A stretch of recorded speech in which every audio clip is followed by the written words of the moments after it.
아브라함은 이삭을 하나님께 드리라는 그 하나님의 말씀에 순종했습니다. 아브라함이 그럴 수 있었던 것은 하나님의 약속에 대한 믿음 때문이었죠. 내가 이삭을 죽여서 하나님께 제사를 드리더라도 하나님께서는 또 다른 아들, 더 좋은 아들을 나에게 주실 거야, 이렇게 생각한 것이 아닙니다. 사라의 몸을 통해 태어난 이삭이 약속의 후손이 될 것이라고 하셨으니까 하나님께서 내가 이삭을 죽이더라도 하나님께서 다시 살리실 것이라고 믿었죠. 이 믿음이 아브라함의 삶을 결정짓습니다. 하나님께서 아브라함의 후손으로 밤하늘의 별과 같이 아주 많게 하시겠다고 하셨으니 아브라함의 때 그걸 보는 건 불가능하겠죠. 아무리 많이 나와봐야 밤하늘의 별과 같이 될 수가 없죠. 그 약속이 이루어지기 한참 전에 죽을 겁니다. 실제로 아브라함은 어디까지 봤습니까? 이삭 그리고 야곱까지밖에 못 봤어요. 그러나 아브라함은 만약 이삭이 죽었더라도 다시 살아날 수 있다면 자신 역시도 죽을지라도 다시 살아나서 그 약속을 보게 될 것이다. 여기까지 나아갈 수 있었죠. 이삭의 부활만 믿은 것이 아니라 이삭의 부활에 대한 믿음으로부터 자기 자신의 부활에 대한 믿음으로까지 나아갈 수 있었습니다. 그 부활에 관한 소망을 히브리서는 하나님께서 예비하시는 한 성을 바랐다, 이렇게 말하고 있습니다. 이 땅에 보이는 성이 아니라 하나님께서 직접 지으시는 성을 바라보았다고 표현하고 있어요. 하나님께서는 아브라함을 위해서 한 성을 예비하십니다. 아브라함은 그 성이 어떤 성인지 알지 못해요. 어디에 있는지도 모르고 어떻게 생겼는지도 모르고 규모가 얼만큼 큰지도 모릅니다. 실제로 하나님께서 아브라함에게 내가 너에게 한 성을 주겠다, 이렇게 말씀하신 적은 없으시잖아요. 그러나 하나님께서 그에게 땅을 주신다고 하셨을 때 덜렁 땅만 주시면 그걸로 끝일까요? 가나안 사람들로 가득한 땅에 아브라함이 야, 이 땅 하나님이 나한테 주신 내 땅이야, 니들 다 나가, 이러면 그 사람들이 그래? 미안해, 잘 있어, 그러고 그 사람들이 다 떠나갈까요? 그럴 리가 없죠. 이게 미쳤나 그러고서는 싸움이 나겠죠. 아브라함이 집을 짓는다고 해도 그 집은 금방 헐릴 것입니다. 그러니까 하나님께서 땅을 주신다고 할 때는 어느 누구도 범접할 수 없는 견고한 성이 그 땅에 있으리라, 이렇게 생각할 수 있겠죠. 그러나 그 성은 가나안 땅에 있는 성은 분명히 아닙니다. 하나님께서 지으실 터가 있는 성은 하나님께서 계획하시고 지으시는 성이에요. 그 성은 가나안에 있는 여러 가지 산성들이나 혹은 아브라함이 자랐던 메소포타미아에서 보았던 거대한 성들과는 다른 성일 것입니다. 아브라함이 메소포타미아에 있을 때 그곳은 지금도 보면 피라미드 비슷한 지구라트라는 것들이 그 땅에 있잖아요. 거대한 건축물들을 만들거든요. 성 역시도 그곳은 굉장히 큰 성을 짓습니다. 그러나 그런 성들과 차원이 다른 성일 거예요. 그리고 그 성은 하나님께서 아브라함에게 주신 모든 약속의 완성입니다. 그러나 하나님께서 가라고 하신 그 땅에는 이미 다른 사람들이 거주하고 있죠. 성을 쌓고 살아가고 있습니다. 그와는 반대로 약속을 받은 아브라함에게는 그 땅을 너에게 주리라 하나님께서 약속하셨는데 지금 단 한 평의 땅도 없어요. 만약 아브라함이 원했다면 그 땅의 거민들에게 돈을 주고 땅을 살 수 있었을 거예요. 그만큼의 돈이 아브라함에게는 있습니다. 혹은 그 땅의 거민들과 전쟁을 해서 성을 빼앗을 수도 있을 거예요. 창세기 14장을 보면 시날 왕을 비롯한 4명의 왕이 소돔과 고모라의 지역에 쳐들어와서 그 지역의 왕들과 싸워서 이기고는 재산을 약탈하고 포로를 잡아갑니다. 그때 아브라함의 조카 롯도 함께 잡혀가죠. 그걸 아브라함이 쫓아가서 그들과 싸워서 롯을 되찾아옵니다. 그러니까 아브라함이 그 땅의 거민들보다 더 싸움을 잘한다, 더 강하다, 이렇게 볼 수 있겠죠. 그러니까 아브라함이 하고자 했다면 적어도 한 마을 정도는 혹은 한 도시 정도는 아브라함이 차지할 수 있었을 거예요. 그러나 그렇게 하지 않습니다. 오히려 마치 그 땅에서 이방인처럼 그냥 장막을 치고 텐트를 치고 살았을 뿐이에요. 아브라함이 그 땅에서 땅을 사거나 땅을 차지하지 않은 것은 아브라함이 바랐던 것이 그 땅이 아니기 때문입니다. 하나님께서 약속하신 것은 하나님께서 지으시는 성이에요. 그 성은 세상의 땅이나 세상의 성과 같지 않습니다. 그러니 굳이 그 땅을 차지할 이유가 없죠. 아브라함이 자신의 소유로 땅을 가진 것은요, 사라의 무덤을 위해서 돈을 주고 산 헤브론에 있는 막벨라 굴이 유일합니다. 자신은 얼마든지 텐트에서 떠돌아다닐 수 있지만 사라는 그렇게 할 수 없죠. 아브라함은 그날이 오면 사라 역시 다시 살아날 것을 믿었습니다. 그래서 돈을 주고 사라의 무덤이 될 땅을 산 거예요. 이처럼 아브라함이 바랐던 것은 뭐냐면 땅 자체가 아니라는 거죠. 하나님께서 그 땅을 너에게 주리라 약속하셨지만 그 약속에 담겨 있는 궁극적인 하나님의 계획, 하나님께서 예비하신 것, 그 성을 바라보며 살았습니다. 성경은 이 아브라함의 바람에 대해서 이렇게 말합니다. 그러나 여기서 발붙일 만한 땅도 유업으로 주지 아니하시고 다만 이 땅을 아직 자식도 없는 그와 그의 후손에게 소유로 주신다고 약속하셨으며, 사도행전 7장 5절의 말씀입니다. 아브라함의 현실은 아무것도 가진 것이 없습니다.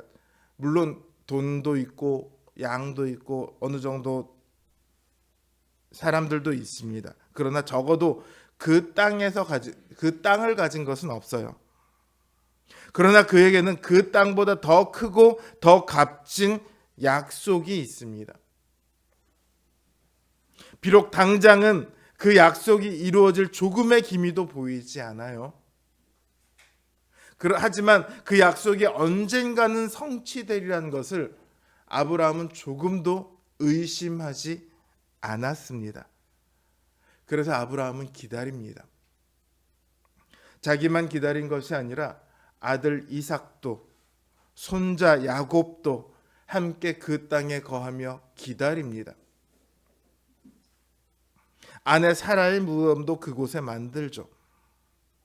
야곱이요? 이제 뒤로 가면 야곱의 이야기도 나오겠지만 야곱이 하나님의 약속을 소망해서 자기가 에서인 척하고 가서 아버지 이삭의 축복을 훔쳐서 받죠.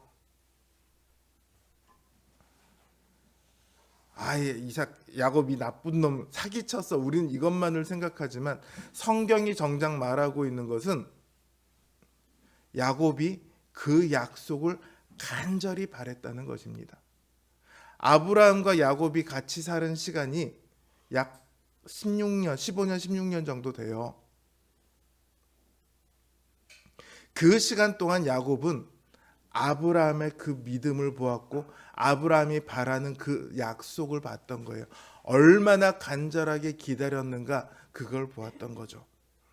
그래서 야곱의 삶이 그 약속을 나도 갖고 싶다는 갈망을 갖게 된 거예요.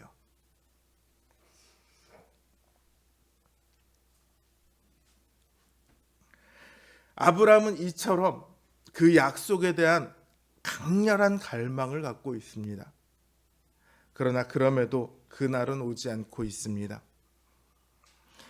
안식이 아브라함에게 주어진 것이 아니라 오히려 고난과 역경이 계속해서 다가옵니다.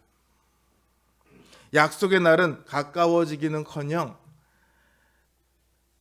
이루어질 기미조차 보이지 않습니다.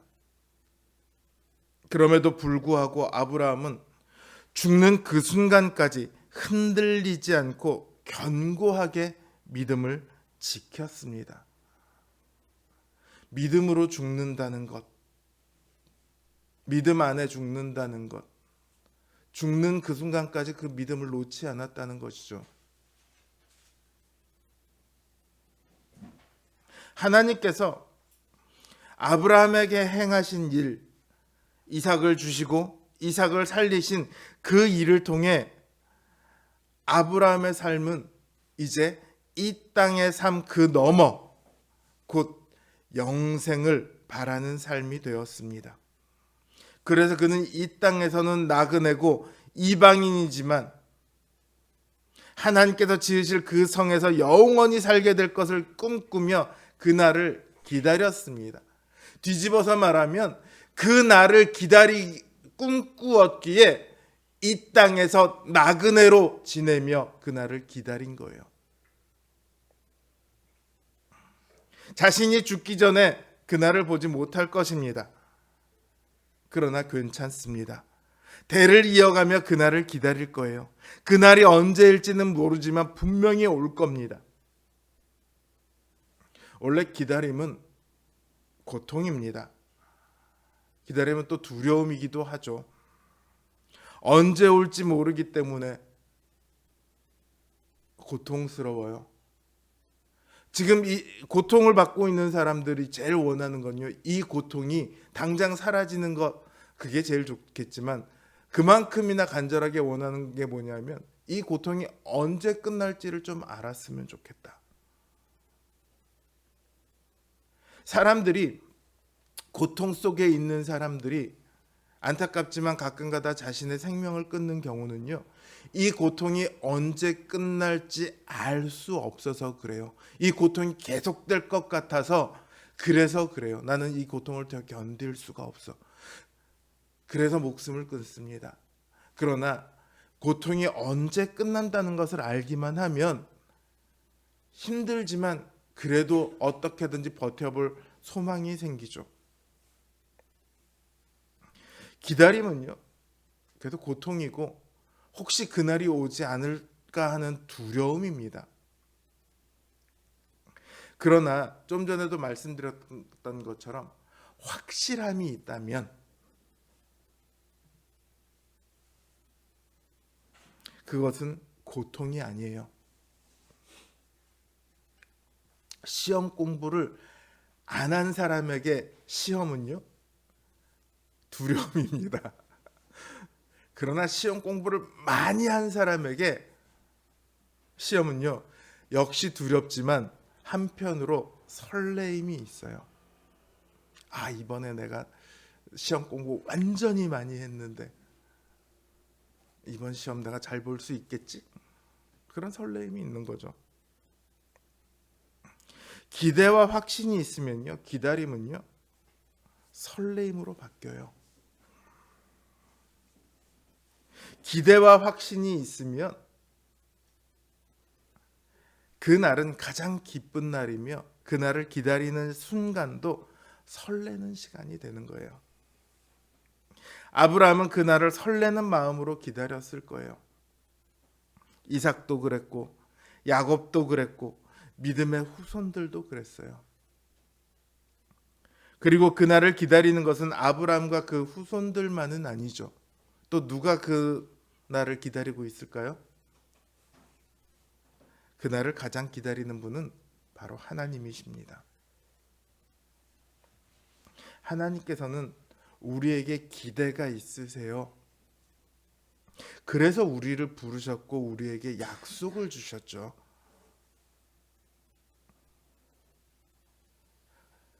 그것도 아주 선명한 약속을 주셨습니다. 아브라함과 후손들에게 보이는 그 성은 아주 희미한 성입니다. 성이라는 이름도 꺼내지 않았죠.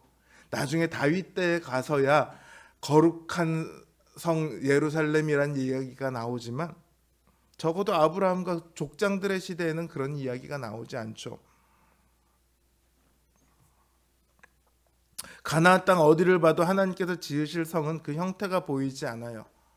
약속으로 뚜렷하게 주어지지도 않았죠. 아브라함은 이삭을 바치라는 명령을 통해 이 약속의 실체가 하나님의 성이다라는 것을 미루어 짐작할 수 있었습니다. 주님께서는요, 아브라함의 기다림에 대해 이렇게 말씀하세요. 너희 조상 아브라함은 나의 때 볼 것을 즐거워하다가 보고 기뻐하였느니라. 아브라함은 예수님을 몰라요. 아브라함이 예수님을 알았을까요? 동정녀로 태어나시고 본디오 빌라도에게 고난을 받으시고 그런 거 알았을까요? 전혀 몰랐죠. 아브라함이 십자가를 알았을까요? 몰랐죠. 그러나 아브라함이 기다린 것은 예수 그리스도를 통해 이루어집니다. 그래서 아브라함이 비록 명확히 보지는 못했을지라도 예수님의 날을, 즉 예수 그리스도 안에서 성취되는 그 약속을 보기를 즐거워했다, 이렇게 말씀을 하고 계십니다. 그런 점에서 우리는 아브라함보다 더 나은 약속을 가졌습니다. 본질은 같아요. 본질은 같은 약속입니다. 그러나 우리의 약속이 더 나은 것은 우리는 아브라함이 분명하게 알지 못했던 예수 그리스도를 알고 있기 때문입니다. 아브라함에게는 땅의 약속이 주어졌다면 우리에게는 새 하늘과 새 땅의 확실한 약속이 주어졌습니다. 또 새 성 예루살렘의 약속이 주어졌습니다. 그리고 하나님께서는 예수 그리스도를 통해 우리를 그곳으로 반드시 이끌어 가실 겁니다. 하나님의 기대는요, 현실이 됩니다. 우리의 기대는 기대로 끝나는 경우가 있지만 하나님의 기대는 반드시 현실이 됩니다. 그 날이 되면 우리는 하나님께서 약속하신 성에서 우리 주 예수 그리스도와 함께 거하게 될 겁니다. 하나님께서 약속하신 성은 하나님께서 왕으로 백성들 가운데 계시는 성이에요. 그곳은 더 이상 눈물이 없고 한숨이 없고 아픔이 없고 고통이 없는 안식의 성입니다.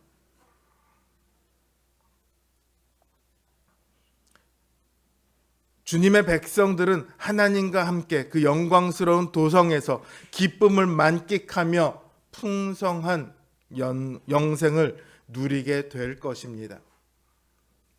이것이 아브라함에게 뿐만 아니라 우리에게 약속된 것입니다. 우리에게 예비된 것이에요. 이미 준비되어 있다고요. 히브리서 4장은 그 성이 안식의 성이라고 말합니다. 이 땅의 모든 기다림을 끝낸 사람들만 들어갈 수 있는 평안의 성이고 기쁨의 성이고 영광의 성입니다. 이 땅을 고통 속에서, 고난 속에서, 아픔 속에서 이리저리 치여가며 살아온 신자들에게 주시는 휴식이고 위로고 보상입니다. 그러나 많은 이들은 이 예비된 성을 바라고 끝까지 가지 못합니다. 그 성에 대한 갈망이 희미해졌기 때문이기도 하지만 이 땅의 즐거움에 취하기 때문입니다. 이 땅의 즐거움에 익숙해지면요, 편안함에 익숙해지면요, 그것만을 추구하다 보면 나그네의 기다림은 사라지게 됩니다. 그래서는 가야 할 길을 끝까지 가지 못하고 주저앉게 마련입니다. 그래서 히브리서 12장 1절에서 보면요, 모든 무거운 것과 얽매이기 쉬운 죄를 벗어버리라고 말합니다. 초대교회가 로마로부터 핍박을 많이 받았죠. 그 성도들의 신앙은 정말 놀라운 신앙입니다. 내 목숨을 잃는 한이 있어서 나는 하나님의 그 약속을 붙들겠어. 내 목숨은 얼마든지 내어줄 수 있어. 그러나 내가 하나님을 향한 이 믿음만큼은 결코 내어줄 수 없어. 그게 초대교회 신자들의 삶이었거든요. 그런데 종교의 자유화가 이루어지고 기독교가 로마의 국교가 되면서 교회는 급속도로 온 로마 전체에 퍼져나가는데 그 대단했던 믿음이 점차 세속화되어 버리는 거예요. 그래서 사람들이 이게 뭐지? 우리의 바로 윗대로부터 내려왔던 그 순결한 그 믿음이 다 어디로 갔지? 그러면서 무슨 고민을 하냐면 어떻게 하면 그 믿음을 우리가 가질 수 있을까? 그래서 그 결과로 나온 게 뭐냐면 수도원이에요. 사막 한가운데 산 골짜기에 이런 곳에서 노동을 하며 혹은 자기 자신을 괴롭히며 그 믿음을 가져볼까 했던 거죠. 이 땅의 것들에 붙들리기 시작하면요, 그것들은 우리를 눌러앉히는 얽매이기 쉬운 것들이 돼요. 갈 길을 가지 못하게 하는 무거운 것들이 됩니다. 약속에 대한 소망과 확신의 믿음을 가진 사람만이 이 땅에서 기다리는 일을 끝까지 완수할 수 있습니다. 세상의 매력이나 고통이 우리에게 힘을 발휘하는 것은 우리가 우리 앞에 놓인 소망을 붙들기 위해 믿음을 깨우는 일에 소홀하기 때문이에요. 우리는 우리가 최종적으로 가야 할 그 약속의 성을 바라는 믿음을 끊임없이 일깨워야 합니다. 우리는 이 세상에서 살잖아요. 세상은 자기들이 이 세상이 얼마나 좋아, 너희들 이 세상에서 잘 살아봐, 끊임없이 우리에게 그걸 보여준다고요. 우리가 눈으로 보이는 모든 것이 다 그런 거잖아요. 그러니까 우리는 그 이상으로 그 약속의 성을 묵상해야 해요. 그 성을 끊임없이 바라보아야 해요. 그래야만 그 성에 마침내 들어갈 수 있습니다. 아브라함이 그 부활의 소망으로 삶을 바꿨던 것처럼 이 소망을 가지면 우리의 삶이 바뀝니다. 그 성에 들어가 안식을 누리기 위해 우리는 이 땅에서 때로는 슬픔을, 때로는 고난을, 때로는 괴로움과 두려움을 겪으면서도 믿음의 걸음을 멈추지 않게 됩니다. 그 날을 기다리며 인내하게 되죠. 뭐 하면? 부활의 소망과 믿음이 있으면. 우리에게 다른 선택은 없습니다. 예를 들어 어떤 대학을 준비하고 있는 학생을 한번 생각을 해봅시다. 수능 시험을 봤는데 성적이 잘 나왔어요. 그래서 우리가 잘 아는 S대, K대를 먼저 얘기해야 됩니까? Y대를 먼저 얘기해야 됩니까? 이거 민감하더라고요. Y대, K대 다 원서를 넣었어요. Y대에 붙었다는 소식이 왔습니다. 그리고 등록을 하라고 해요. 근데 문제가 있어요. 아직 S대가 발표가 안 됐어요. 현실은 그렇지 않지만 그렇다고 가정을 해봐요. 만약 Y대에 등록하면 S대에 붙더라도 갈 수가 없어요.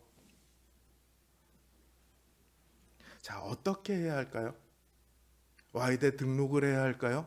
지금 등록을 안 하면 S대가 떨어지면 Y대도 못 가게 되죠.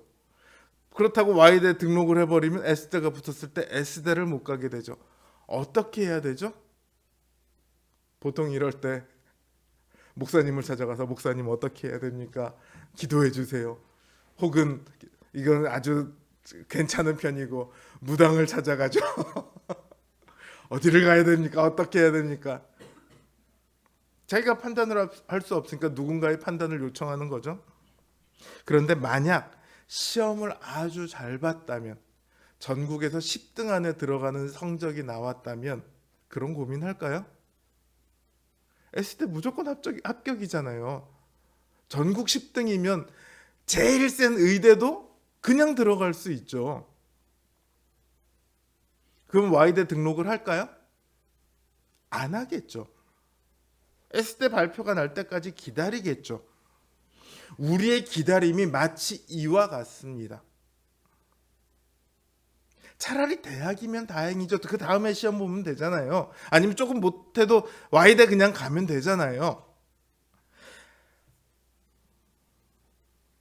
만약 우리가 마지막에 가야 할 그 성을 기다리지 않고 이 땅의 즐거움을 선택한다면 그것은 멸망으로 가는 문을 여는 거예요. 이 땅에서의 삶뿐만 아니라 영원한 삶이 형벌로 끝나게 되는 거죠. 하나님께서 아브라함을 그 고난의 과정 속에서 훈련시키셨어요. 그걸 보면 천국에 가는 것이 결코 쉬운 일이 아니에요. 예수 믿으면 천국 가, 그거 맞죠. 그러나 그 믿음을 끝까지 지켜가는 일은요. 그리고 이 땅에서 우리가 신자로 살아가는 일은요. 결코 쉽지 않습니다. 목사다 보니까 여기저기 장례식 부고가 많이 옵니다. 저는 그 앞에 가서 설 때마다, 영정을 볼 때마다 눈물이 왈칵 나요. 전혀 모르는 분인데 그분이 이 땅에서 견디며 살아야 했을 그 시간이 생각이 나서 눈물이 왈칵 나고, 또 하나님께서 그분을 기쁘게 받아주실 거라는 생각이 나서 눈물이 납니다. 사람들이 보면 원래 친하신 분이었나 봐 이렇게 생각하겠지만 전혀 일면식도 없는 분이지만 눈물이 나요. 신자로 살면서 세상과 결별하기 위해서는요, 많은 고뇌가 필요합니다. 또 천국에 대한 기대의 마음을 고정시키는 데도 많은 고뇌가 필요해요. 믿음의 삶이란 하나님의 약속을 확연히 눈에 보이는 형태로 받는 그런 것이 아니에요. 너 잘 믿으면 내가 70평 아파트 줄게. 너 잘 믿으면 내가 대학 총장 시켜줄게. 너 잘 믿으면 내가 대기업 취업하게 해줄게. 너 잘 믿으면 내가 예쁜 여자랑 결혼하게 해줄게. 너 잘 믿으면 맨날 해외여행 갈 수 있는 의사, 돈 잘 버는 남편 얻게 해줄게. 그런 약속이, 눈에 보이는 약속이 우리에게 주어진 적은 단 한 번도 없습니다. 믿음의 삶은요, 보이는 어떤 것이 아니라 눈에 보이지 않는, 오직 믿음으로만 볼 수 있는 그 약속을 붙드는 삶이에요. 존 버년이 지은 철로역정이라는 소설이 있습니다. 이제 애니메이션으로 나왔었죠. 철로역정을 보면 그 삶이 신자의 삶이 아주 잘 나와 있어요. 주인공 이름이 뭔지 기억나세요? 주인공 이름이 그리스도인입니다. 신자의 삶이에요. 눈에 보이지 않는 천성을 향해 길을 떠나요. 어떤 때는 길을 잃고 헤매기도 하고요. 가면서 천박, 나태, 철면피라는 이름을 가진 사람들에게 유혹을 받기도 합니다. 고난의 언덕 때문에 지치기도 하고요. 사자의 울부짖음 때문에 후퇴할 뻔하기도 합니다. 또 영적 전투와 허영이란 이름의 박해와 사망의 음침한 골짜기를 괴롭게 지나기도 합니다. 그 그리스도인이 마침내 천성에 도달할 수 있었던 것은 그 성을 바라는 믿음 때문이었습니다.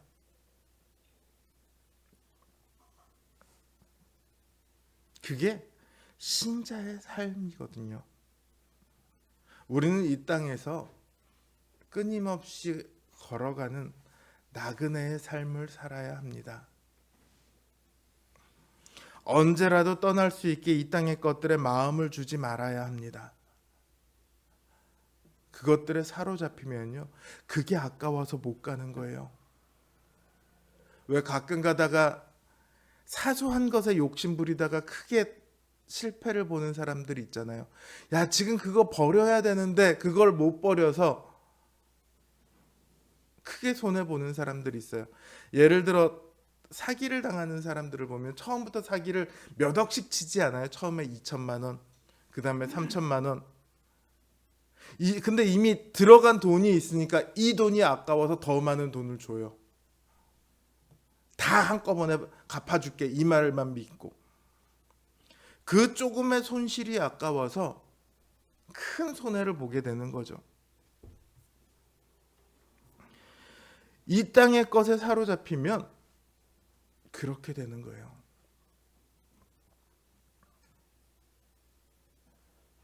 우리는 가장 큰 것, 하나님께서 약속하신 가장 좋은 것, 그것을 바라고 우리에게 닥쳐오는 힘든 의무들을 수행해야 합니다. 어려움을 극복해야 하고 시련을 견뎌내야 합니다. 오직 믿음만이 우리를 이 땅에서의 상실과 비난과 고통에서 견디게 합니다.